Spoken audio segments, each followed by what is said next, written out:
Thank you very much. Thank you, Robert, for the nice introduction. And yes, as Robert said, the schedule was initially planned to be a little different, but we make it work, of course. And today I'd like to talk a little bit about Humboldt's travels and his visit to Tenerife. And I added a little extra at the end of the talk, and that is one of the people who was intensely inspired by Humboldt was actually Charles Darwin. So I will add a few words about Darwin's travels and what he copied from Mr. Humboldt at the time, what he learned from him, and how he took it actually a little further than Humboldt in the studies of natural phenomena.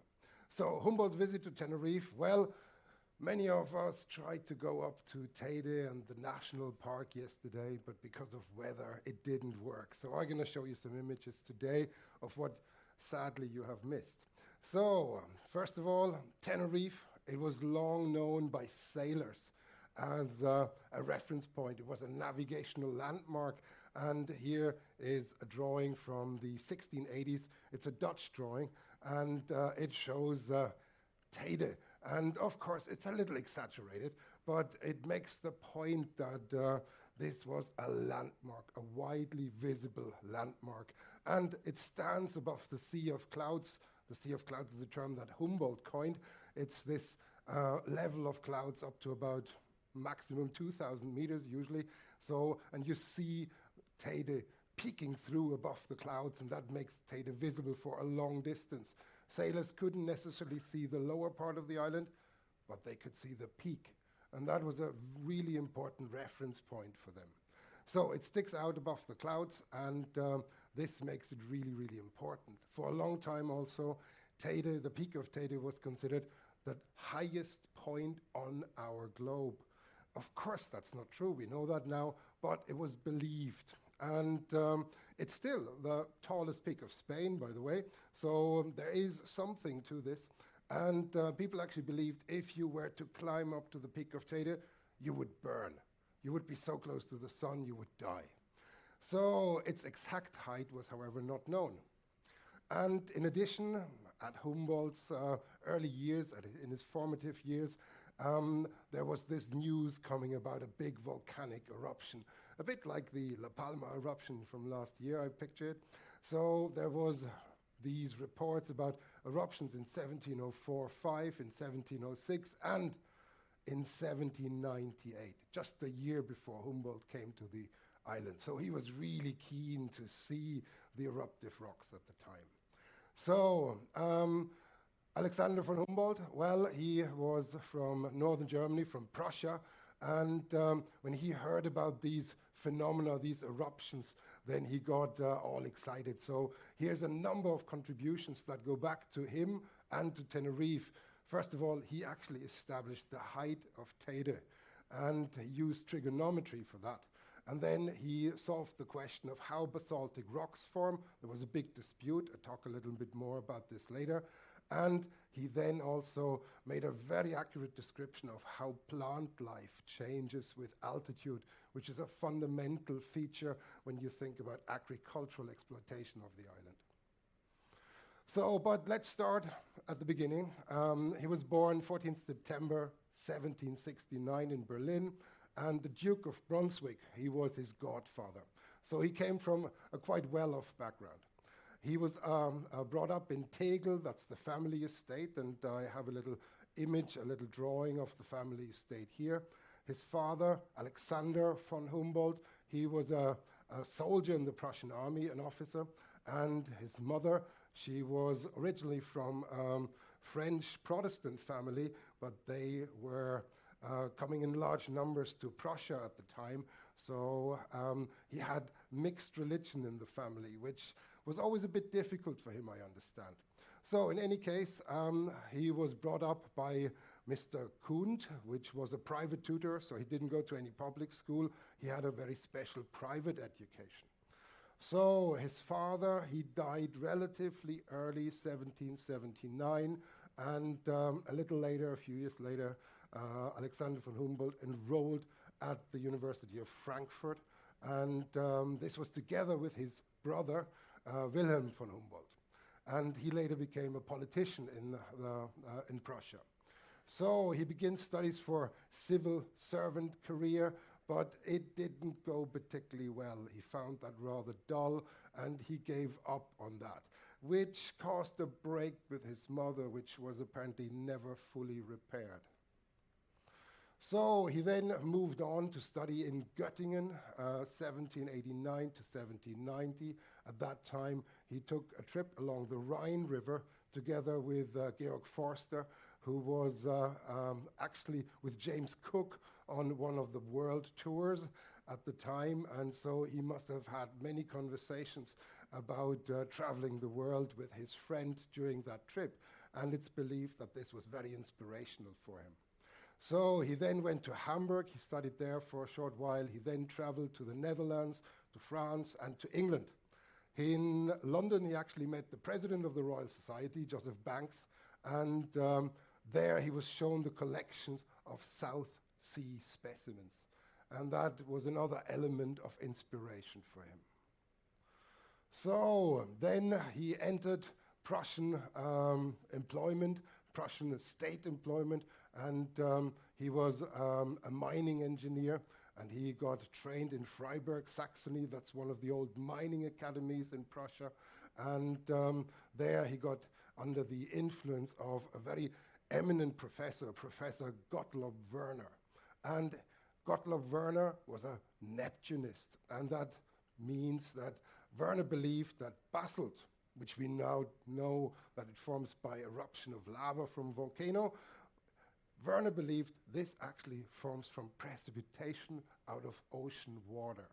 So basalt was a sediment in Werner's view. And this was the big Wernerian concept, which led to this dispute between the Neptunists and Plutonists, those that believed magma forms at depth and those that believe igneous or magmatic rocks form from precipitation. So when Humboldt concluded his studies, he was firmly of the opinion that basalt is a sediment, and he will come to change his mind during his travels later on. So he then started work, and he was sent to several places in the Prussian Empire at the time, and he was looking at gold production, and he was very good at his job. He was very good with rocks and minerals and things like that. He actually managed within 1 year to increase the gold production of one of his mines by factor 8.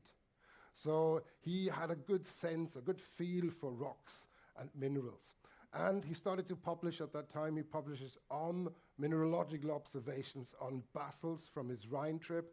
And as you might know, there's a little volcanic province in between the area between France, Germany, and Belgium. And it's the Lacher volcanic province. And it's still active, actually. And there he describes some of these rocks. So he travels to Austria, to Switzerland, and he publishes on cave botany at the time as well. So these are some of his early works. Then he gets very interested in exchanging his ideas, and he meets some of the important literary people of the time, Goethe and Schiller in Jena, and he exchanges information with them. Goethe himself being a mineral collector, so they had some common ground there. And then during that time, he actually goes on to have a second trip to Switzerland. So the mountains were something that fascinated him. And he realizes that altitude causes major changes to a lot of things, to the way humans respond, but also to the plant life, to the animal life. And this is something that he will explore further on Tenerife and later in the Andes, of course. So in 1796, his mother dies, and that gives Humboldt a lot of freedom. Suddenly, he has the freedom and the family wealth to do something different. And he, within weeks, quits his job as a mining engineer for the Prussian state, and he starts to plan trips to explore the world. So he prepares this great trip, and this is in support, or with support of the Spanish crown. So he sets off eventually here from Spain, going to South America. And there he explores the northern part of South America, the Andes, and then he goes up to Mexico, to Cuba, and he visits the United States, and eventually he comes back here. And then on the way, he passes Tenerife. And he spent 1 week on Tenerife, and this week was quite phenomenal to our understanding of the geology and botany of the Canary Islands. So he departs in June 1799 from Spain, and he has this 1 week on Tenerife. And he made the most of it, literally the most of it. He visits Teide, he hikes up to Teide with support of some local guide, of course, and they had a donkey and some supplies. And in his diaries, he complains that the guide was very lazy and that he didn't walk fast enough, and he was very keen. And so he also visits La Laguna and Anaga, the old forest in the north, east of Tenerife, and he explores the Orotava Valley. And he does note all his observations down. So yesterday, for those who were on the same trip as myself, we were in the Orotava Valley instead of going up to Teide. And this is from Humboldt's viewpoint. Unfortunately, there was clouds yesterday and we couldn't see the volcano, but that's how it looks. This is an old postcard from the 1950s. This is Orotava, and here we have Teide in all its magnificence, towering above the Orotava Valley. So, and we still today consider the Canary Islands as a volcanic experience, and Humboldt was really thrilled by all the observations back then. So, en route to America, Humboldt is on Tenerife. He visits all these places, and he makes these important observations. So, he also visits several people living here. He's invited. He has a busy social calendar. He's invited to several of the noble families in Orotava, and he dines with these and exchanges information. However, he plans to go to San Juan de las Ramblas, but he has to cancel that trip due to time constraints. So even Humboldt had some things that didn't work out perfectly. It's not just us. So, but one of his major achievements was he sets out to work out the height of Teide. Now, he was not the first one. There were several attempts beforehand, but Humboldt was the first one to confirm someone else's estimate. And suddenly there was 2 estimates that were almost identical, and that made a huge difference. So here we have the various estimates, and they go back to 1341, and they go all the way to the 1950s. And here we have all sorts of different units that have been used, and some of the estimates are quite mind-blowing. 27 miles, although I'm not entirely sure what type of mile that was used. And eventually Humboldt comes and he determines via trigonometry that Teide is 3,713 meters tall. The official height of Teide is 3,718, but it was revised only 2 or 3 years ago down to 3,715. So Humboldt was incredibly close. And he confirmed a previous estimate by a French researcher, Bourdin, and this means that there was now a good overlap. There was an independent test, and Humboldt confirmed this, and that was then widely accepted as the height of Teide. It's believed that apparently he said, in consequence to that, because he got all the glory and fame for this estimate, but he knew it was somebody else. So he said, there are 3 stages of scientific discovery. First, people deny it's true. Then they deny it's important. And finally, they credit the wrong person. So he was aware that it wasn't his achievement as such, but of course it was good for his career that people widely thought of him as the person who solved the puzzle. So this is an image from 1798 and from the eruption there, and Humboldt was really intrigued by this, so he looked at various rock units as well on the way, and he got the first inkling that basalt forms from volcanoes rather than from ocean floor precipitation. And later in the Andes, he actually saw volcanic eruptions, and that really sealed it for him. So Tenerife was setting the scene for him to change his mind, and this was fundamental because subsequent researchers like Lyell and Darwin, they built on that and eventually making sure that the world was aware that basaltic rocks from volcanoes. So this is what he would have seen up on Teide. This is the Caldera de las Cañadas, and this is the Teide mountain. And here we have the lavas negras, the medieval lavas that have come from the summit of Teide. And they form typical lava structures. And when he saw these, he really started to doubt the ocean floor precipitation concept. Nowadays, you can go up there with a cable car, but Humboldt went up there on foot. And when you go to the very peak, this is up here, then you would see the crater. The crater is unfortunately badly damaged. It's partly filled in because of mining that was happening there during the Spanish Civil War. People mined sulfur there, So here you see sulfur crystals from the Teide summit. Sulfur is used in gunpowder, and this was very important in those not so peaceful years. And therefore, unfortunately, the crater is a bit spoiled by human activity, but it is what it is. So another kind of important feature up there near Teide summit is the ice cave. And the local people knew about this because what happens is that there's a little cave up there near the summit, and because temperatures are often very low, when there is precipitation, you actually get snow and ice, and water freezes in there. So you have this pile of ice in there. And local people would go and pick up ice and bring it down to Orotava. And then the rich people of Orotava could have ice creams. And Humboldt was inspecting this apparently, and he was quite fascinated. And this was important for him because he also realized the temperature changes. Later on, he would write down that temperature changes with altitude are very similar to temperature changes with latitude. He realized if you go further north on the planet, it would be similar than going higher up. And well, I'm based in Sweden, and if you go to the north of Sweden, you certainly realize it gets very, very cold. And this is what Humboldt realized when he went up to Teide.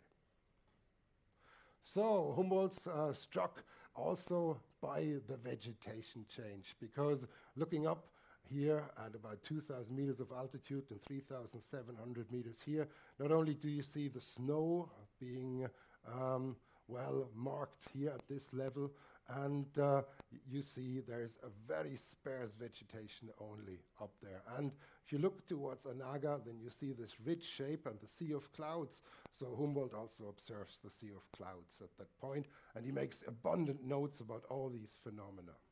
And when you go up to Teide or coming down from it, you also realize at some point trees are coming in. The Canary pine forest sets in, and this is a Google Earth image. You can see there's a somewhat green rim here, the corona forestal, the crown of forest.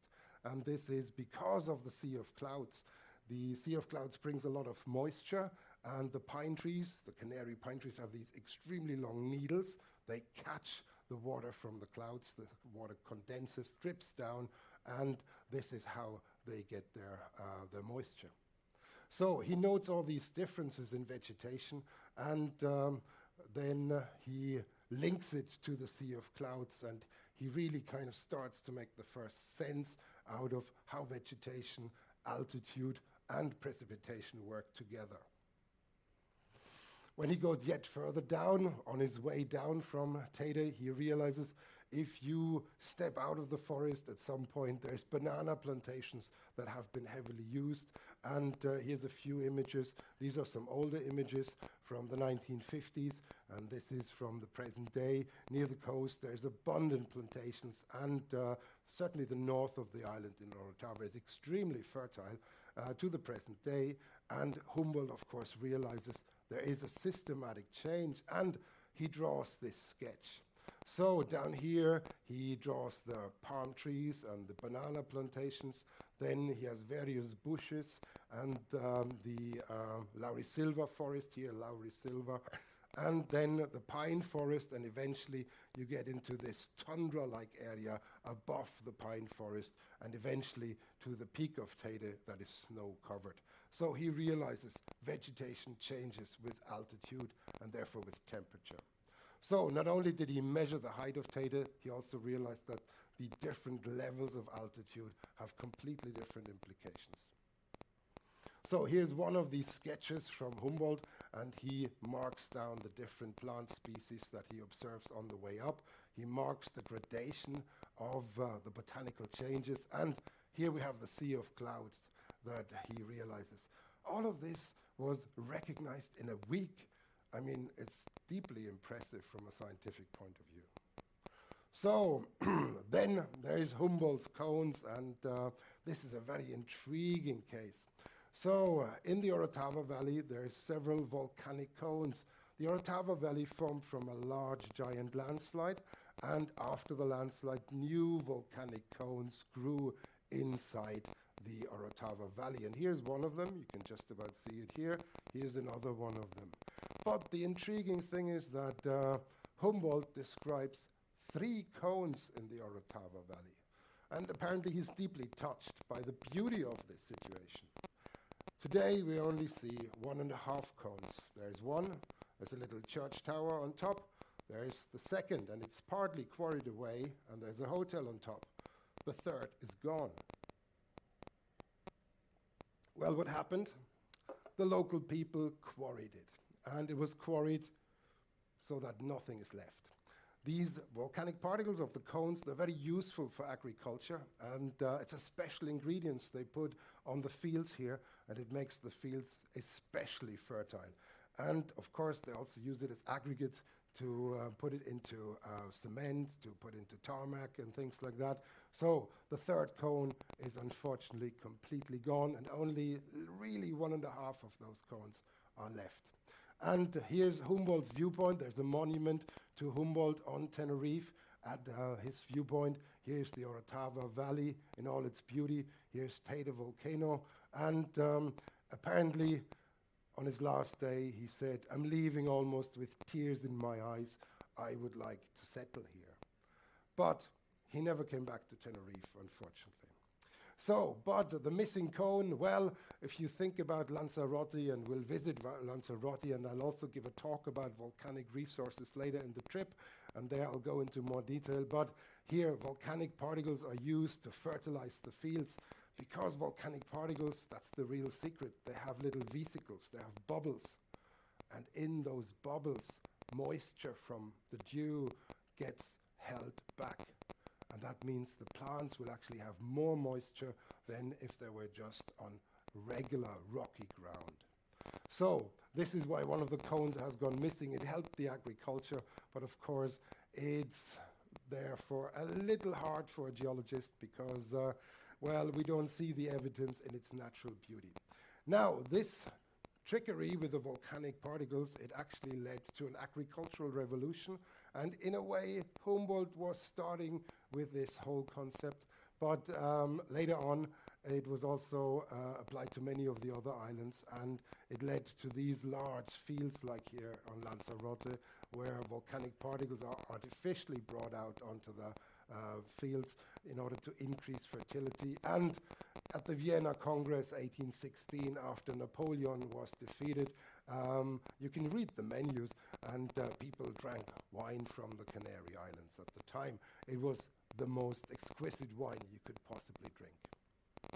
So Humboldt then travels on to America. I'll say a few words about that. He leaves for Caracas, and in November of that year, he inspects the area around that. He then goes to Venezuela. He explores the Orinoco, almost gets lost there. He then goes to Cuba, 1801, and then Colombia, Ecuador, Peru, and then he has this famous encounter with this big volcano, Chimborazo. And he has a companion with him, a French gentleman, and Well, it was a bit of a love-hate relationship, I understand. At times they got on, at times not. But Humboldt was probably the more pushy character, and he pushed them forward, while the French gentleman was often inclined to say, oh, let's stay here, this is very comfortable here. But Humboldt said, no, we have to go up the Orinoco, and things like that. So this is a map of Humboldt's travel. I showed it a few minutes ago already, and he explores the northern part of South America and then Central America, the islands off the central part of America, and eventually he goes even to the United States before returning to Europe. So Chimborazo is a very tall volcano, and it's in Ecuador. And here you see Chimborazo. And again, here in this image, you see that there's gradation and there's a snow-covered peak. And further down, you have different vegetation. Chimborazo is over 6,200 meters above sea level. And many of you probably know 5,330 meters is the level after which humans cannot inhabit altitude anymore. You can go there for a short time, but you cannot live there. So it gets really, really tough at levels above 5,000 meters. And I went to the Andes a few years ago, and I went to this volcano in Chile where this level was defined, Aucanquilchan volcano it's called. Whew, I was really out of breath at 5,300 meters. So, and well, Mr. Humboldt, he was a tough cookie. He went up there, Chimborazo. He was keen to climb all the way to the peak. He didn't make it though. And he went to 5,878 meters, a lot higher than I ever got actually.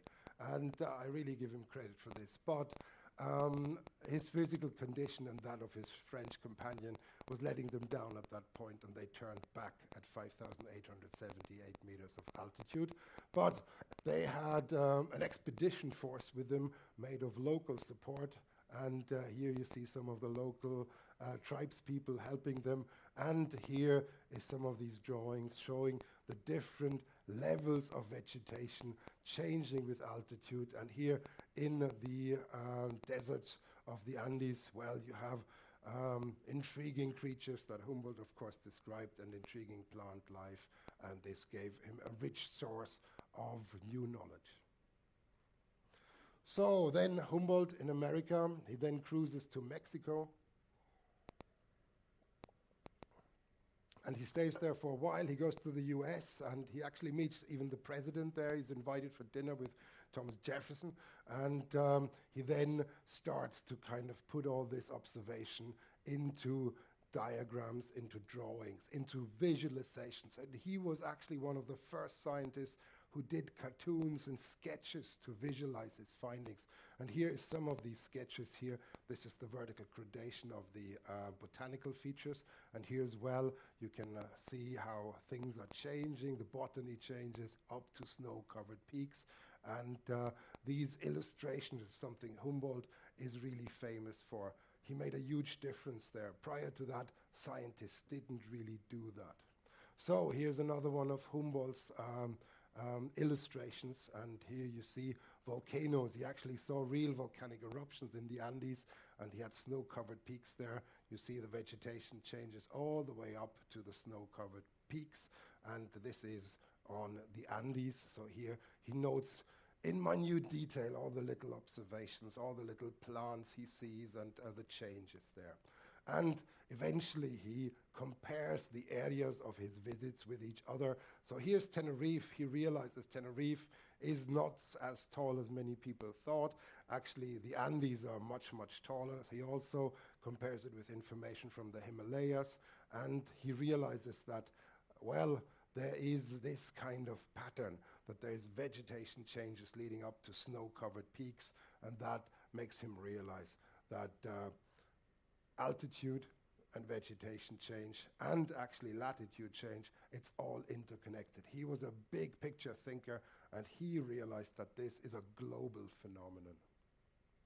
So in addition, he then brought a sample of guano from his South America trip back to Europe. And of course, it's a bit of an awkward thing. It's bird excrement. And he had it analyzed chemically.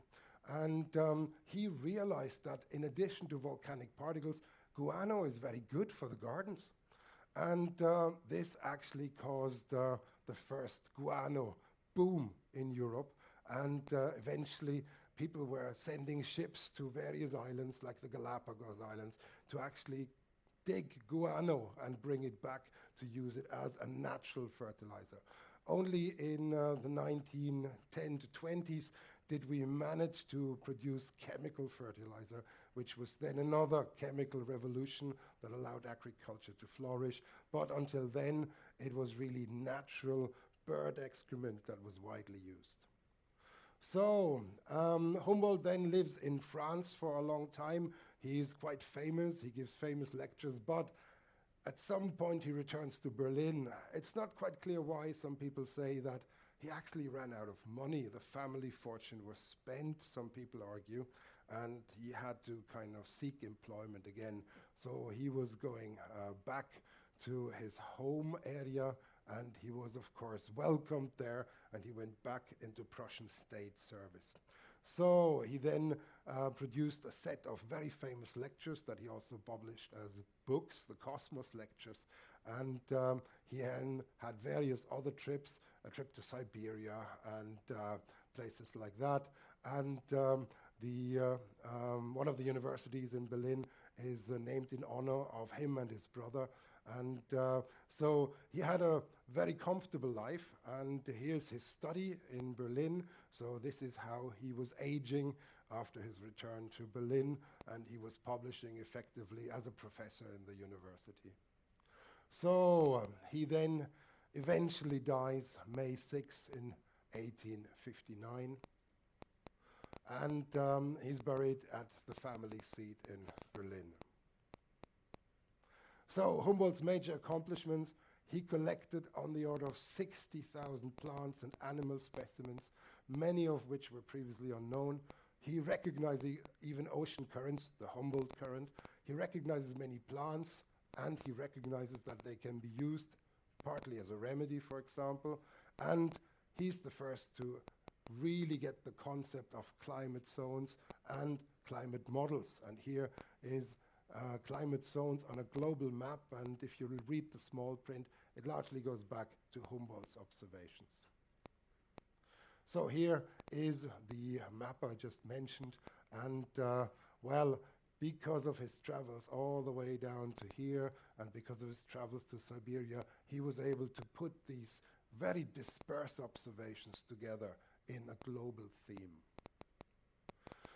So, Humboldt's accomplishments, well, countless places and phenomena are named after him. Actually, I think Humboldt is the person who has given name to most place names on the globe. And he was a thinker of the broad picture, if you will, and that makes him still special to the present day. He was a massive influence on later scientists like Darwin and Muir, etc. And this is where I want to talk a little bit about Darwin in the next few minutes as well.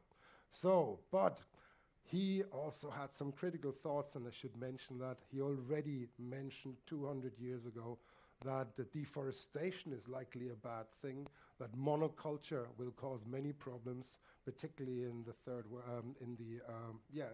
world and in Southern America, and his holistic view of life and humans and their interaction with the landscape.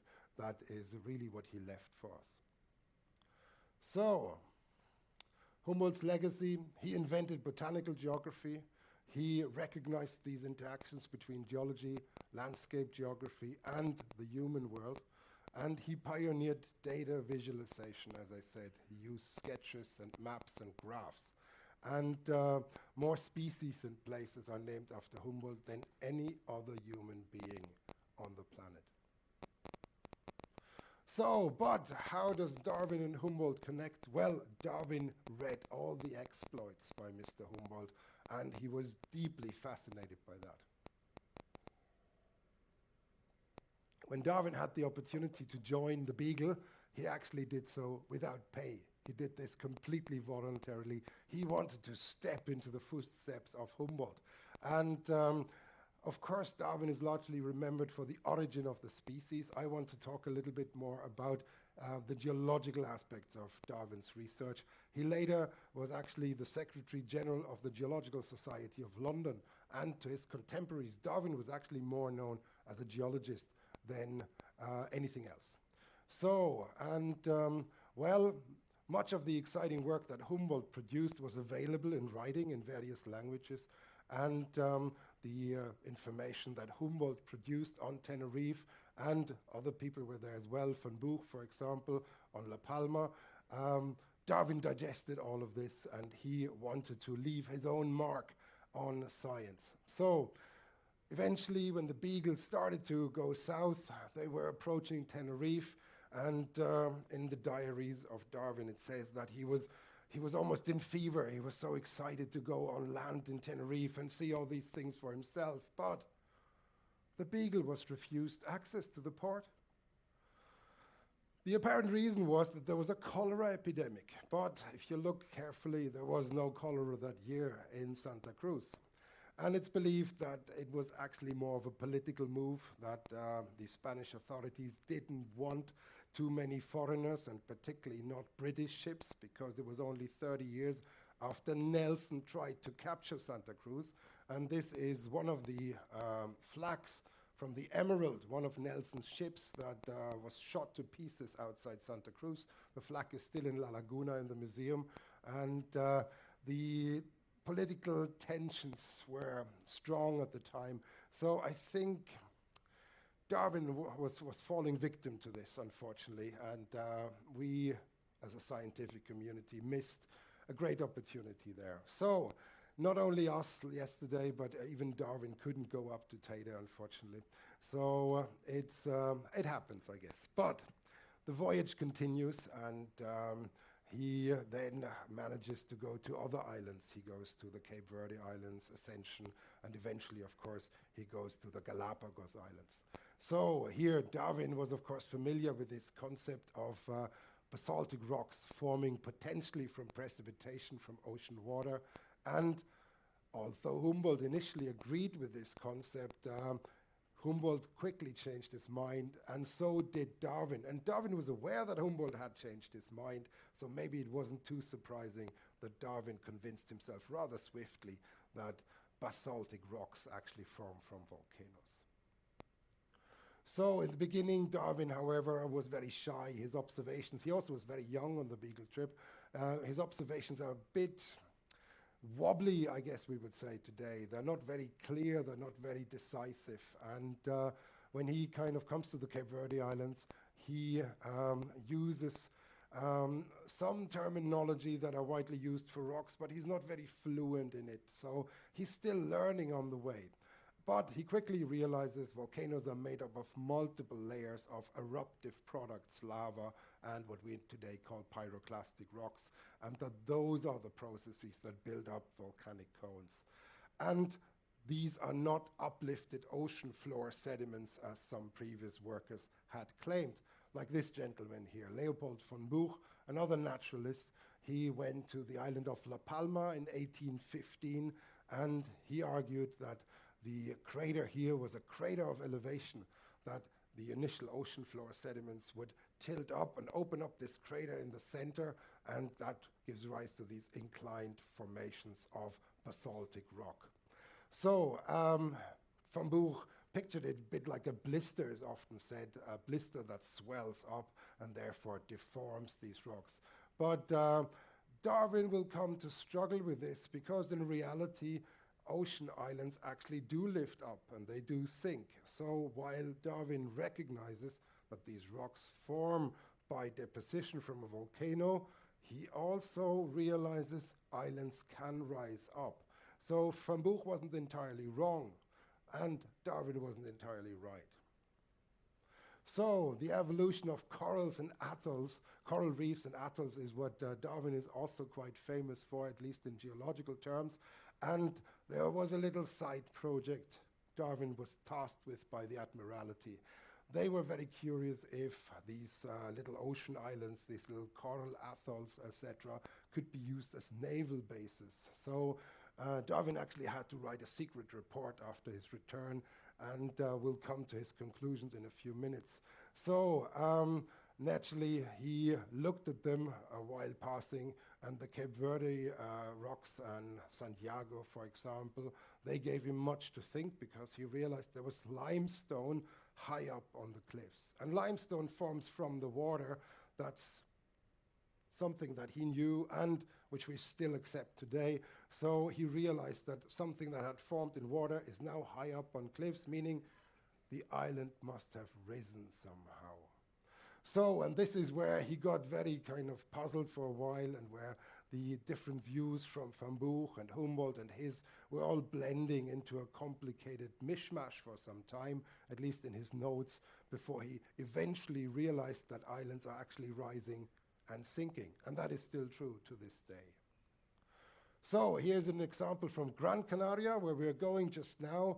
Here we are at about 100 meters above sea level, and here we have limestone, and here we have lava, and this is in the north of the island, and this means the north of the island must have been uplifted by at least 100 meters out of the sea. Today we believe this is because new magma is pushing under the island and pushing the island up, but of course Darwin hadn't had the advantage of this information. So here's one of my former PhD students posing as a scale for this outcrop here, and here's the limestone, here's some beach pebbles, so this was marine, and then we have pillow lavas. This is typical for lava entering the sea, and all of this is 100 meters above sea level. So the uplift of these islands is nowadays a widely recognized phenomenon. So Galapagos was one of the major ports of call for Darwin, and when he then, after the Cape Verde visits, went there, he really kind of got fascinated by all the features there. One of the volcanoes there is named after him, actually, Darwin caldera, and this is Darwin caldera, and he sees that this crater was much above sea level, while other volcanoes were drowning into the sea, and this concept suddenly becomes very clear to him. The islands rise up and they sink again, depending on how much volcano pressure, how much magma pressure is under the island. So he then develops this concept of islands rising and falling, and he sees many examples on his journeys, and they bring the picture more and more clearly into sight for him. And when the islands start to sink, the coral reefs are still growing, so a sinking island will actually mean coral reefs are growing upwards, forming these atolls here. So here's a sunken island where the corals are trying to stay in the photic zone, they're trying to stay near the light, so they're growing rapidly upwards, but at some point the corals lose the race because the island sinks too fast, and then they die. And he's then receiving information from people like Wallace from Indonesia, where he sees a similar kind of phenomena of these ring-type islands, and this together gives Darwin the clear idea of that islands are actually like living creatures. They grow and they reach a peak and then they subside at some point again. So this concept is still true to the present day, and it's widely used for ocean island chains like Hawaii and also the Canary Islands. So we have an island growing out of the sea, usually fed from a stationary hot spot in the mantle, and the plate above might be moving, and the island initially is right under the feeder zone or right above the feeder zone. The island grows, but as soon as the plate is gradually moving away from the feeder zone, the islands are not receiving support anymore from this melting anomaly in the mantle, and they start to sink, and eventually they drown below the ocean. And, well, they make what we know as seamounts. These are mounts on the ocean floor, but they don't reach above the surface of the ocean anymore. So, because of his observations and the many different observations that he collects, he can actually come up with this concept. And this is very important because it actually helps him to work out the origin of the species, because in order to have different species of birds developing on different islands, he needs islands to appear and disappear so that they become stepping stones for migration. So the geology and his understanding of ocean islands was actually instrumental in the development of the concept of the evolution of species. So, regarding the use as naval bases, well, he recognized they're not the best of naval bases because they are only of temporary nature, and ultimately these islands rise and sink, and if there's volcanic eruptions on top of it, they are not very good, so his report to the Admiralty was not quite so positive. So Darwin publishes on the geology of volcanic islands in 1844. It's a major piece of work, but of course it's all superseded by the origin of the species that he publishes in the 1860s. After 1836, Darwin considers himself and establishes himself as a geologist. He becomes a fellow of the Geological Society of London. This is this building here, and this is the Geological Observations written by Charles Darwin, 1844. So, Darwin and volcanoes, 4 highlights. He falsifies the craters of elevation theory, but he comes to realize that there is a rise and a sinking of ocean islands, and this allows him to explain the evolution of coral reefs and atolls. And we didn't talk about that, but he also was one of the first to think about crystals in rocks. That's a different story. And the role of volcanic islands as natural laboratories for the evolution of species comes out of this work, which later led to this much more famous work, The Origin of Species, from the 1860s. So